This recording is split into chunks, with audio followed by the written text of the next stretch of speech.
I'll read you something, okay? You have the right to remain silent. Anything you say can will be used against you in court. You have the right to an attorney for making a statement or answering any questions. If you cannot afford an attorney or desire one, the court will appoint one for you. You may stop the question at any time by refusing or wanting to consult with your attorney.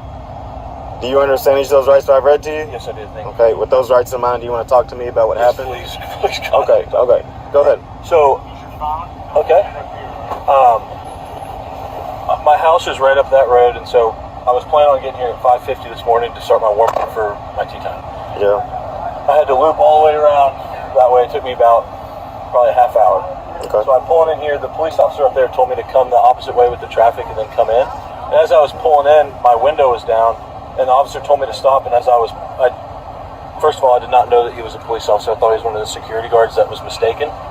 And as I was pulling by him, he grabbed my arm. Stop right there. Why does it matter if he's a security guard or a police officer? Because if somebody's telling you to stop. Yes, you're right. I should have stopped. I did get a little bit impatient because I'm quite late for my tee time.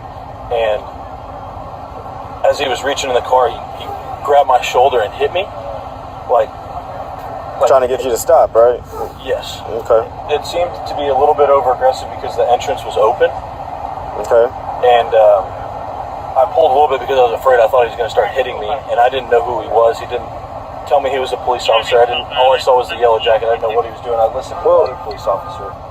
So the thing is, he's wearing a uniform. Okay. He also is wearing the same jacket that I have on that says police. Yes. Okay. Also, on that, if someone's telling you to stop, no matter who it is, you don't keep going. So what happened is, you kept going and you took him with you while he's a pedestrian. Okay. Yes, so you took him with your car. Yes.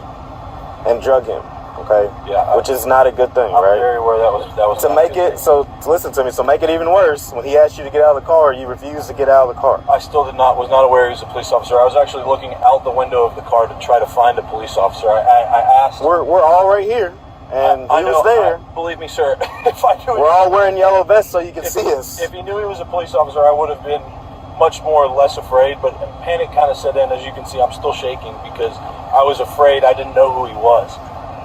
He didn't say, police, get out of the car. He just hit me with his flashlight and yelled, get out of the car. We're wearing a lot of police gear. That surely signifies that we're the police. Believe me, if I knew he was a police officer, I would have gone out of the car. I don't know what to tell you other than I was a little bit panicked trying to get into the golf course, and now I don't know what to do. Let's go back to the first point, okay? No matter if you thought it was a police officer or not, why are we wearing yellow vests? Why do you think we're wearing yellow vests? So you can see us, right? Yes. So you can see us, and if somebody tells you to stop, if it's a traffic guard, security guard, anybody, that means you stop at that time and you don't keep going. Yes, sir. Okay, so stuff like this doesn't happen. Yes. Because you actually hurt him, and he's a police officer. Yes. He's got a huge scrape on his knee. He's getting checked by EMS, big bruise. So I don't know. But for you right now, the main question is if you're going to jail, and it's up to him. I don't know. Am I able to speak with him? No, not at this time. No. So what I'm gonna do